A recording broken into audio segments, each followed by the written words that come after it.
that you're going to be your worst critic. But it's okay, because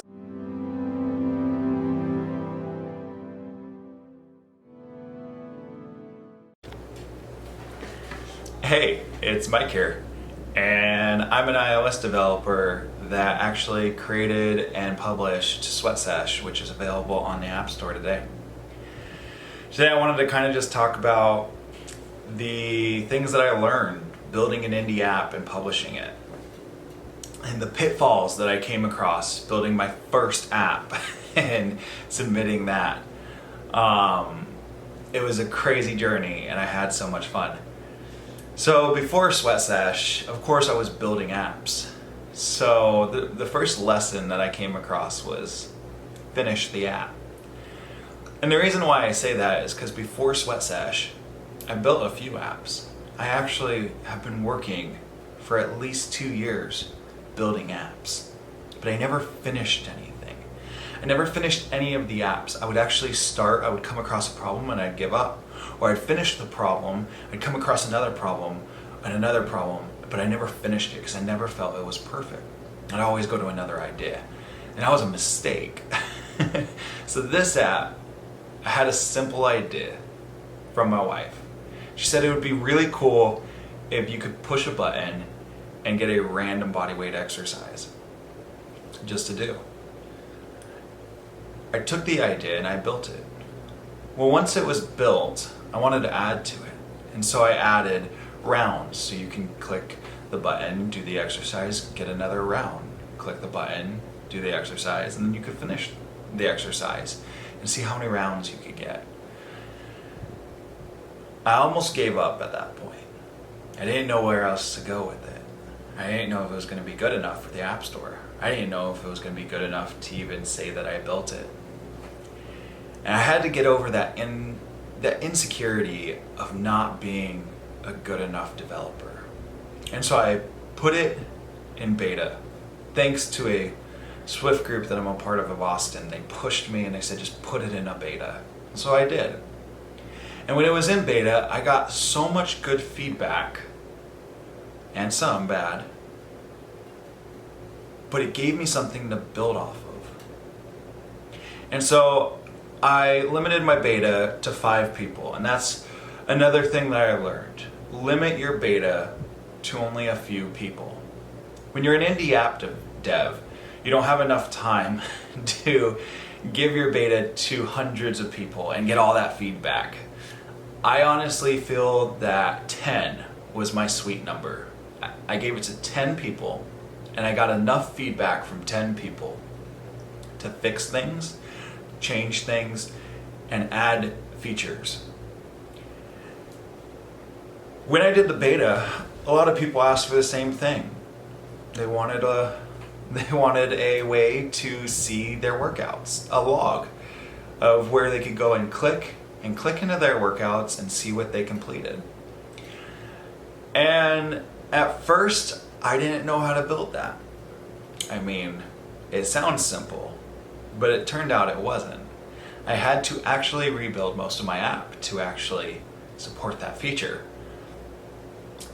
But I never gave up because the app was already in beta. It was already almost alive. It was almost built.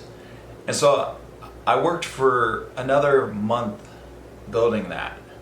And once I built it, it wasn't perfect to me, but a lot of people love it. I've gotten very great feedback from it since it's been on the App Store. And so you have to understand that you're going to be your worst critic.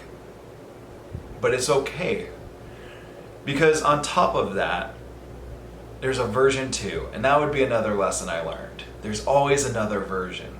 And so when I first started building this, I didn't actually want to publish it because I just wanted to add so much more. I wanted to add features so that you could use your watch. I wanted to add features so that you can use Health Kit and you can see how many calories you burned. And I wanted to use all these features, and I wanted to add this and add that. I wanted it to be perfect. And what I had to realize is is I had to compromise and I had to publish it. Because if you don't finish your product, if you don't finish your app, it doesn't exist. And that's a hard truth I had to swallow. Just because I was working on it didn't mean it was a real thing. It didn't mean that people should praise me for it. It didn't mean that people should be excited for me for it, because it didn't exist. It was just an idea. It was all talk. But when it was published, it was an app. It was an app that I built. And it gave me some confidence as a developer. It gave me a lot of confidence as a developer. Because I realized that if I could get an app on the market, then what else can I do? Because it wasn't easy.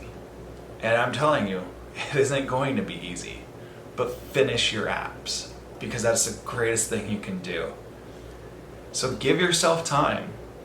Give yourself time to build it. Give yourself time to think about it, to beta it.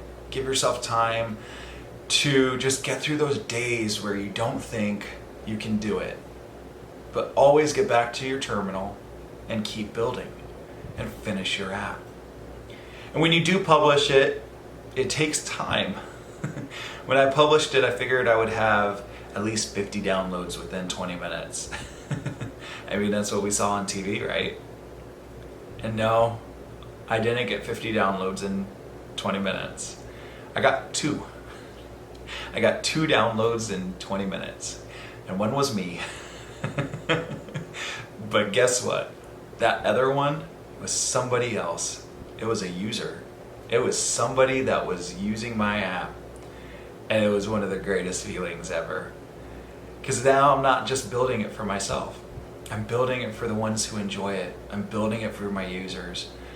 And I already have another app that I'm working on called Spoonies. It is an app that is going to help people with chronic pain and is going to help them track their chronic pain levels. I've been working on this one for 2 years, and I keep leaving it. I keep going away from it. And this app, Sweat Sesh, taught me that I need to finish it. And so that is what I've been focusing most of my energy on, is finishing Spoonies. And so those were the lessons that I learned from publishing my first app. There was many more lessons. That was a very short description of my journey, and I had a lot of fun doing it. And if I could give you one thing, is just finish your app.